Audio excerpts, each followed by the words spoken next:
Welcome to the Grief Pie Podcast. This is a show where we motivate and inspire men to share their grief one bite at a time. Thanks for tuning in and adding your voice and stories so that we can all heal and find joy together. Now please welcome your hosts, Gary Scott and James Rafter.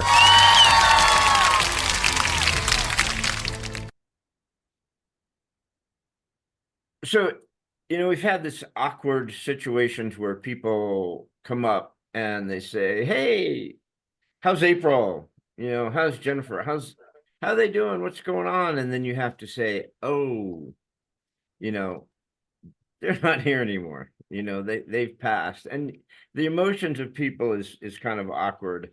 Um, and it's sad because it shouldn't be.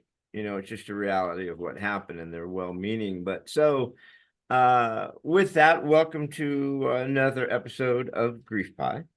Of course, that's the main man, Mr. Mr. Jim Rafter. And Jim, I think today's episode is just on people's reactions a little bit when they hear that Jen's gone, April's gone, a spouse is gone, a parent's gone, a kid's gone, whatever, when they just didn't know. So you've kind of run into that a lot more recently than I have because you're newer and it's fresher. So what's been going on with that? Yeah, and this one just kind of comes up for me because it took me a while, just back history, to get back in the desert, right where we started our business. Jen and I did a lot of things, a lot of lunches and places we would go together, and Jen and I were always together. And I think I want to get out of this one is to help folks understand kind of how to react when someone that didn't know your significant other has died, and they ask a question that can be really painful to answer, and how to answer it. So maybe that's my goal today, is to give people just some direction. Again, we are not professionals. We are just living life. And I'll tell you the story of how this came up. I still have my P.O. box in the desert. That's all my mail goes to the desert for my business and stuff. So all the gals there love Jen. Everyone loved Jen. But I went and picked my mail up the last time I went through in person, and the manager comes up and says, "Well, how's Jen doing? Is she getting better?" And I had to tell her, "Sorry, she passed away." And she just started bawling. And how do I react to that? Right? And she comes around the counter and wants to give me a hug, which is fine. And of course I want to hug her. And what do you say? And I'm like, you know what? It's okay. We're going through it. It's just part of life and living and doing those things. But it's almost where we have to comfort, right? Those people that are just finding out. Again, you're a little later into this, so you probably have less of that. But I know you went through a lot of that with April's business and stuff. I've gone through it with, not just Jen, but my brother and our business together, where, someone may ask for him and I've got to tell a client that he's not around anymore. It's just it's a process, and I'm not good at it yet. I am working on it. How about you? How did you kind of handle that the first couple of years? Well, you don't really get over it, and they're all different. You know, early on, and even a couple years later, clients would call and say, hey, my tenants moved out. Need to talk to April to re-rent the house. It could have been 2 years, 3 years after she passed. And, like I've said in the past, April's relationship with all of her, landlords and clients was like family. So, a lot of people didn't know she was sick because we didn't share it with everybody. But, so yeah, it was emotional when you have to go, well, April's not here. Go, oh, where is she? She on vacation? You go, well, kind of. Take an extended leave. But it also hit home because my daughter-in-law's father just passed, and it kind of brought back what we're doing, what we want to do, with this silliness, this podcast, which is help people with grief. And what happened is we had frequented a restaurant quite a bit that's close to the house. We could walk there.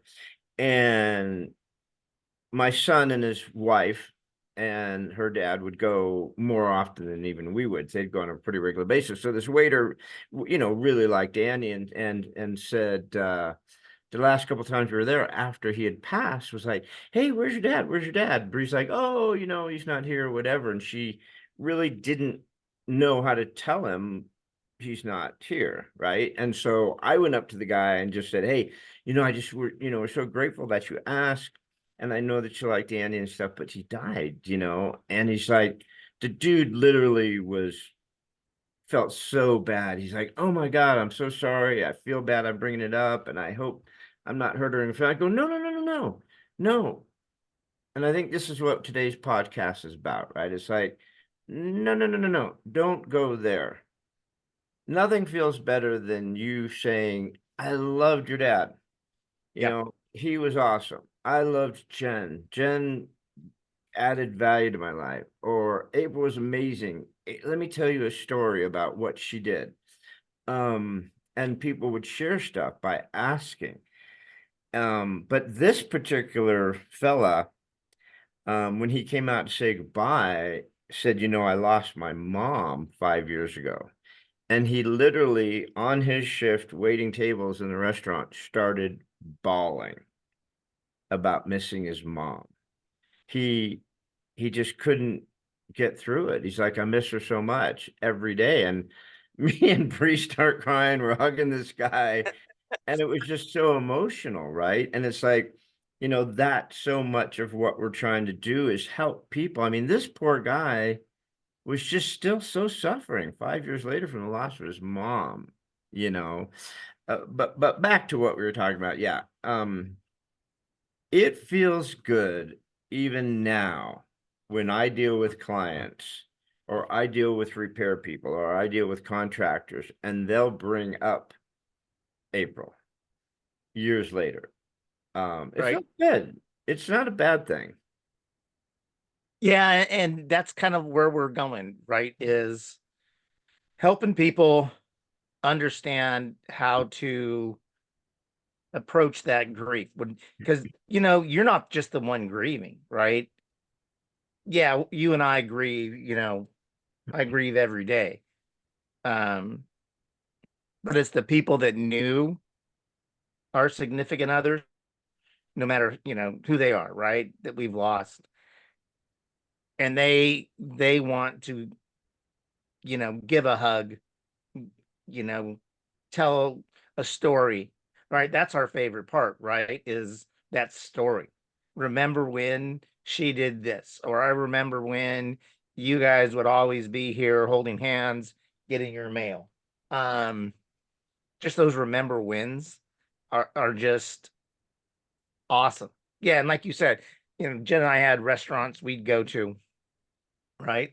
The desert's not a huge, big place, so there are places we'd go to, and I was in. Okay, quick story, because I like to give a story and say Yeah. 100%. So Yes, you do. Yeah, well, I, don't say it yet until it's earned. You have to earn the 100%. You don't just give them out. So to this point, we would go to this restaurant, and we may have talked about this. I don't know if we taped it, but we would go to this restaurant by Costco we go to Costco every Sunday, right? Burgers and beers or whatever it was. Um, all the kids worked there at one point or another, and they had this, just flamboyant, we'll use flamboyant, bartender that would be on, Sunday mornings. So Jen and I, before we spent our $600 at Costco, I went in for a thing of hot dogs. Freaking spent $800. I got a patio set. I walked out with a patio set and a TV.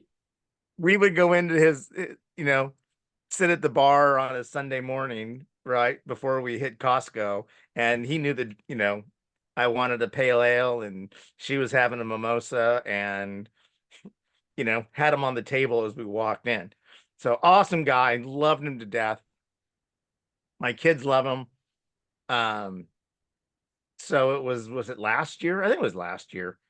I'm in the desert. I'm staying at the Hyatt Grand Champions or the Hyatt. And I go into the bar. Yes, I go to the bars when I go to hotels. People don't judge me. It is what it is. So as I walk in, he's the bartender at the Hyatt. And we look at each other, and I'm like, dude, I know you. And he's like, I know you. But he didn't know that Jen had died. So then we did he have know this she was sick? He knew she was sick, right? She saw I her don't know. sick. I don't even know if he knew she was sick. He's like, where's Jen? Because that's just what everyone knew her by, right? It just, Yeah.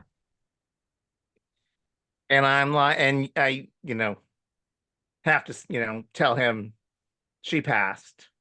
And then, of course, we FaceTimed the kids so he could see the kids and all that. And then we played with the couple next to us on a honeymoon or something. And we just got through it, right? It was a tough conversation at first, but it turned into an amazing hour and a half, couple of whiskeys, whatever it was. Um, don't get me start. Don't judge me. But it was it was pretty phenomenal. And he's like, man, anytime you're down, stay here. I'll get you room rates. Um, love to see you anytime. Um, and we just had a great little convo, with know, his patrons at the bar. So Well, I think there's so many of those. I think I mentioned it on a different podcast, but it's like, you know, one of the contractors that we've worked with for many years, when we go in and we take a house when the tenant's moved out and we rehab it, get it ready for the next tenant, and we're just going through the stuff. And he's like, it was just so much easier when April did this because she knew what she was doing, you know, and we'd laugh, and he'd tell me silly things about her and stuff like that. And this is, 10 years later, and so it's tough when people don't know. And I use the analogy of when you see a heavy gal and you go, when's the baby due? Congratulations. And she goes, I'm not pregnant, asshole. And you go, told you not to go there. it's a perfect analogy because you don't know, is she better? Is she still sick? I don't know if I should bring it up, but if I don't bring it up, I'll feel like a douchebag. So it's like, it's a perfect analogy for that because sometimes you don't know. I mean, I run into it all the time with clients, right? Like the husband's sick, the wife's sick, or whatever. And you're like, ooh, when you call them just to touch base, it's like, do I ask? Hey, how's Pete feeling? Hoping that she goes, oh, he's great. You go, thank goodness, or, well, Pete died. It's like, shit, dang it. Right. And I should have known. Well, Right. we're in sales, so we come across that all the time, Right. right? It's, Yeah. I mean, and we try to stay on top of everything that goes on around us to be effective at our jobs, which Yeah. I'm not very good anymore. But That's why we have computers to remind us of shit. oh, you have a computer? This isn't even Uh, me. I'm on AI right now. This isn't me. I didn't want to do the cast today. So this is my AI thing. Whatever. but I think I want to real quick flip the script a little bit, right? Because we're Okay. talking about people that ask us and how we react to those questions. And what you just said is a great lead into that is people that know or maybe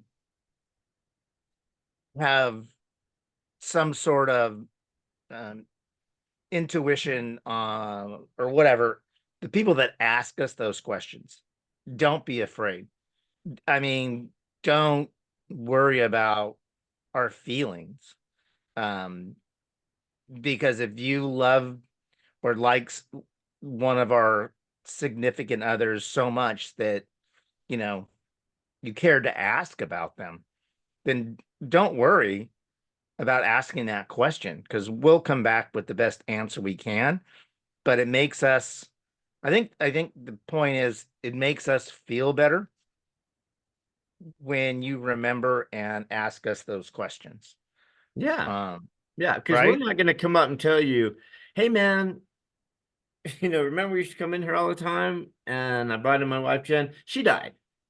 Just want you to Right. know. No, we're not going to say that shit. I mean, some people might because they're like, they know that people would care. Like the bartender, if you saw him every weekend for 5 years and he knew your drink, you came in and stuff like that, and he sets down Jen's mimosa, you're going to say, you know, Jen's not going to need that, right? You're going to tell him that she passed away because it matters to them. But I'm also going to say thank you from my heart, Of right? course. Yeah. Yeah. So, but I think the bigger challenge is with the people, not with us. I mean, for us, we're happy to hear it. Yeah, it's kind of, oh, I miss her, and you brought up some memories and stuff like that. But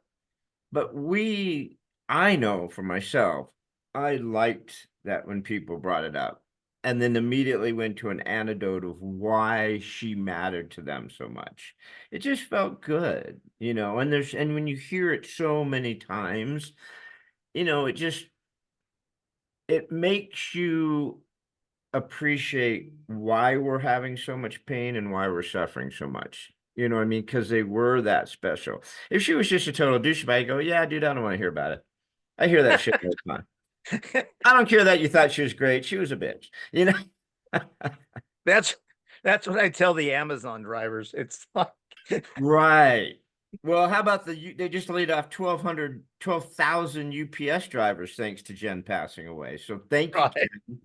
You just put 12,000 people out of work. I got brown and blue trucks Dude, I mean, how many all people over have the to place. suffer because Jen's not here? Come on. It's bullshit. Well, when we look at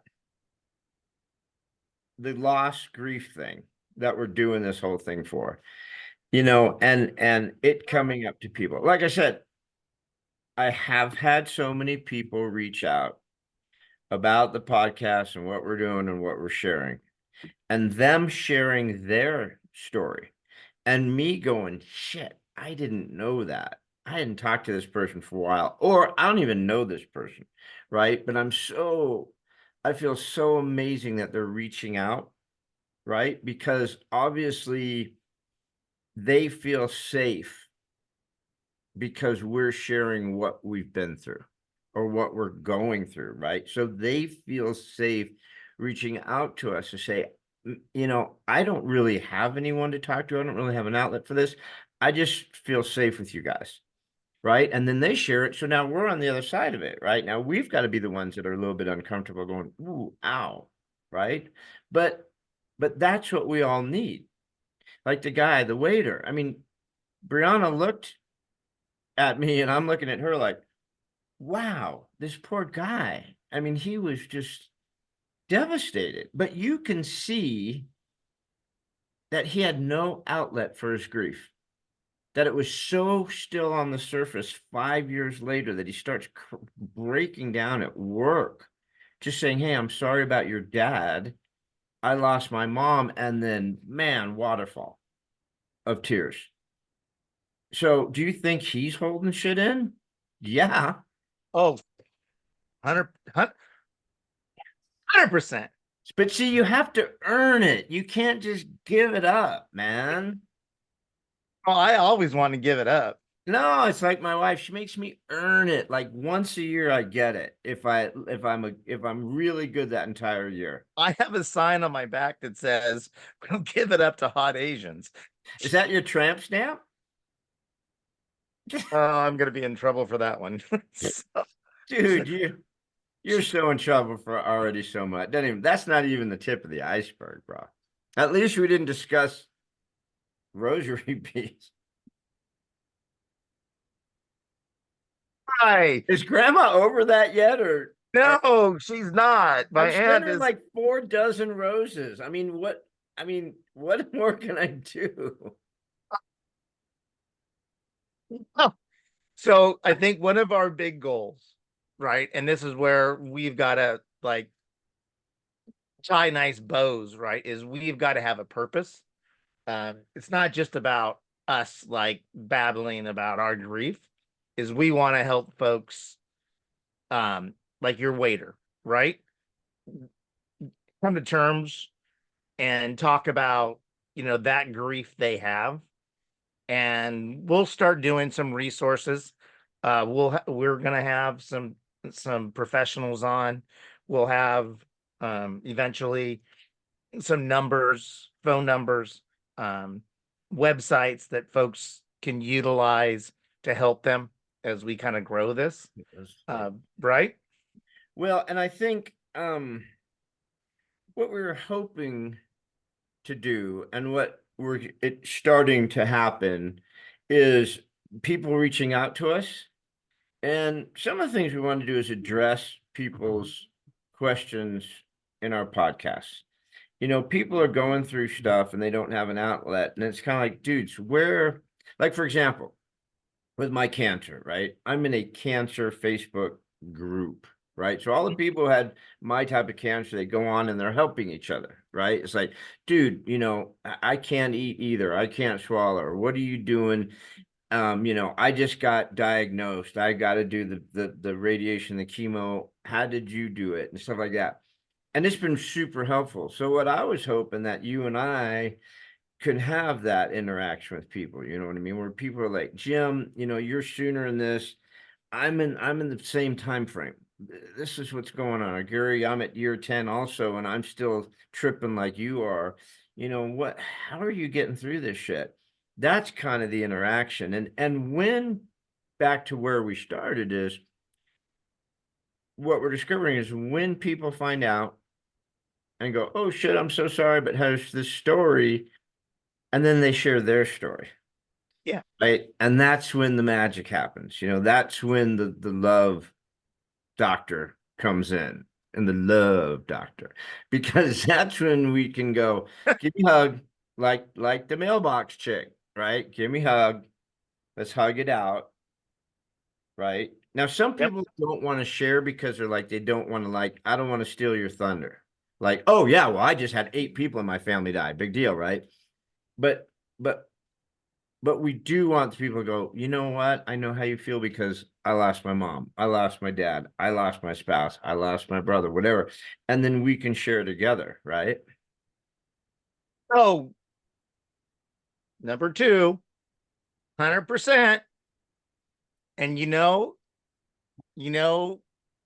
I'll just do this really quickly. We lost one of my helicopters 2 weeks ago in the San Diego mountains. And it was my beloved helicopter that we flew in my squadron. And I had lost, I think, 4 of them in the 80s. And I wrote I wrote a post on them. I wrote something because I had gone to too many flag folding funerals with families, and I would say I would love any one of those 5 Marines families to reach out to me, um, because I lost way too many friends um, back in the 80s, and but I would love that. I would welcome talking to anybody that's going through a stupid funeral with a folded flag. Um, I'm there for them. I would love that Yeah, you're because I kind of bitter about that folded flag thing. You brought that up on more than one occasion. So what's your deal with that? Do you not like that ceremony, or do you not? Obviously, it's not enough. Obviously, there is not enough that you can trade for someone who volunteers to serve their country and they lose their life, no matter how they lost it, right? To just get a folded up flag. I get that, and now we have 20 billion illegal aliens coming across the border and they get instant gift cards and housing and all this stuff. And we've got veterans, sleeping in squalor. Don't get me started. So, right. what's your deal with the flag? I just was at too many ceremonies where Mm-hmm. they handed it to a 6-year-old or 9-year-old um, daughter or son, you know, and I just hate it. It's just stupid. You don't think that means something to them? I in the moment, right? So as I relive those funerals, they they're painful to watch the family, right? Yeah. And again, in the military, we do stupid shit. I mean, I had a long conversation with a cousin and a buddy of mine about this, but it's dumb. And so yeah, so I don't know. I hated watching someone hand a folded flag to a 8-year-old that lost their dad. It just effing pissed me off.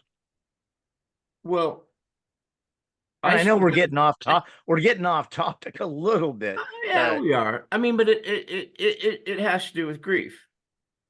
It has to do with grief. I mean, I still have my dad's. They gave me my dad's, and he didn't, he had a cup of coffee in Chicago when he was in the Navy. I mean, he was in the Navy for 4 years.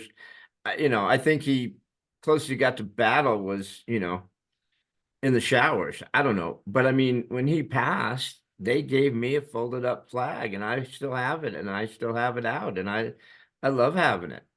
You know what I mean? And well, and that just it means something to me.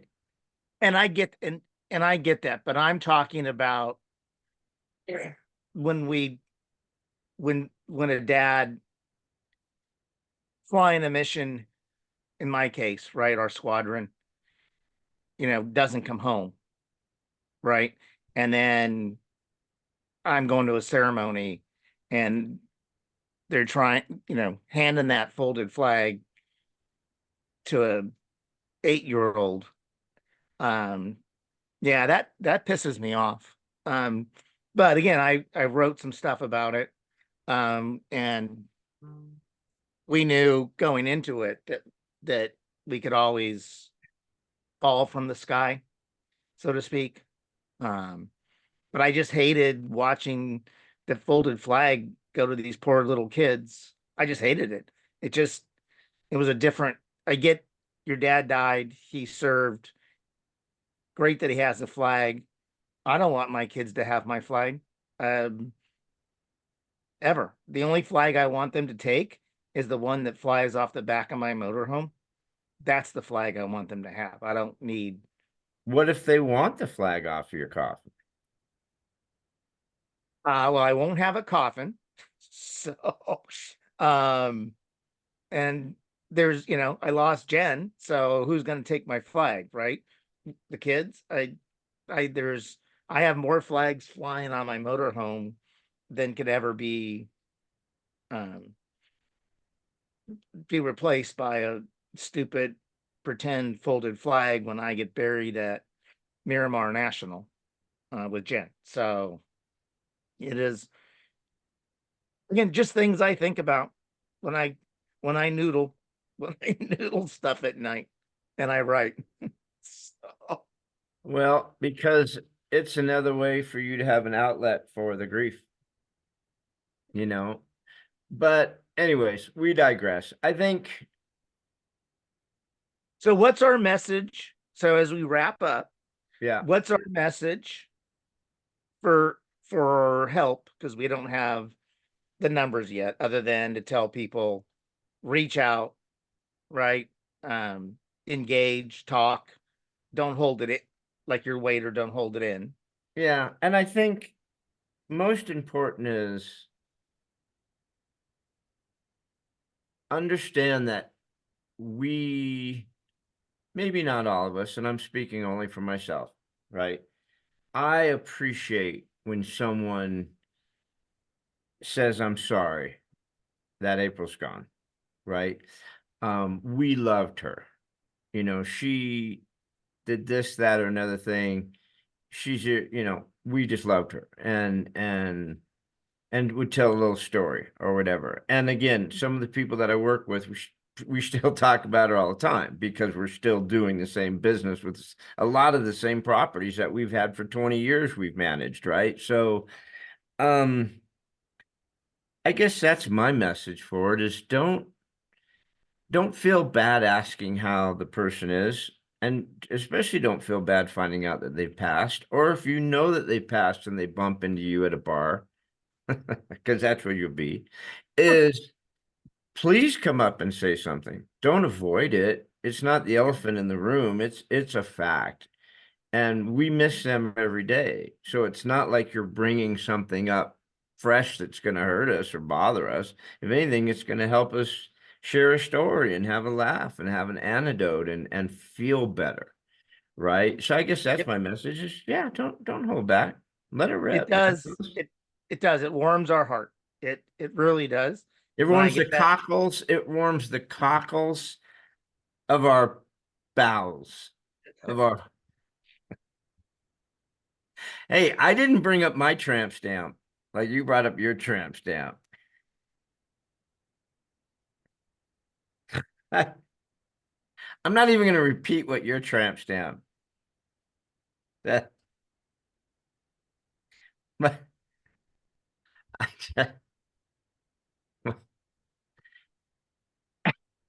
I, mean, with that said, it's probably time to wrap this up. oh, we're going to be in so much trouble with the Oh future. I yeah, don't even we know. This yeah. episode is another one that's going not in the can, but in the other can. One can's getting bigger than the other can. They're dumping our shit. But I want to So know. folks, I just reach want people out, to know that, though. Don't hesitate. In all seriousness, please reach out. bring the love. Bring it. Don't be yeah, don't be afraid to talk about stuff to people. You know, everyone needs a kind word. Remember when. So I love you, man. Oh, go on. No, really. Are you wearing like rouge today? Am I wearing what? Rouge. You got your like, or were Rouge? you skiing and your little. Dude, I wear makeup every day. I'm like the orange man bad. I get up every morning, I do my hair, and then I put on no, I don't have any rouge. I'm blushing because you said you love me. I do love you. Well, All I love right, you more, and take us out. I hope that. So listen, guys, we do want to would love you to when you're on YouTube, please subscribe, Facebook, TikTok, Instagram, whatever, like, share, subscribe. Give us some feedback, but what we'd really love is for you guys to email us or reach out to us in DM or MS or whatever that shit is. And And I think the website is now up. I got to double check okay, with a with a specific email where folks can email us. So I think that came up today Oh, okay. or this week. I didn't even know we had a website. So, but yeah, through there you can go ahead and reach out to us. And then what we do is just like to answer, maybe take one or two on each podcast and respond to that and share that, because I'm starting to have people say, hey man, I'm just going through this and I don't have any answers. And I'm like, we don't have any answers either. Not professionals. But we do have a little water under the bridge. I have more than you. So, all right. I love you too. Thank you so much. I look forward to the next one. Thank you guys. Reach out, share the love. And Gemma, I'll see you on the other side. And we are Two guys. guys sharing grief one bite at a time. Love you, man. Love you too. Peace out, brother. This has been our weekly broadcast, brought to you by the Grief Podcast Studios. We can be found in audio-only format on all the popular podcasting platforms. Remember to like and subscribe and to hit that alert button so you don't miss any episodes. Thanks again, and until next time, treat yourself gently. And don't bite off more than you can chew. Healing is a process.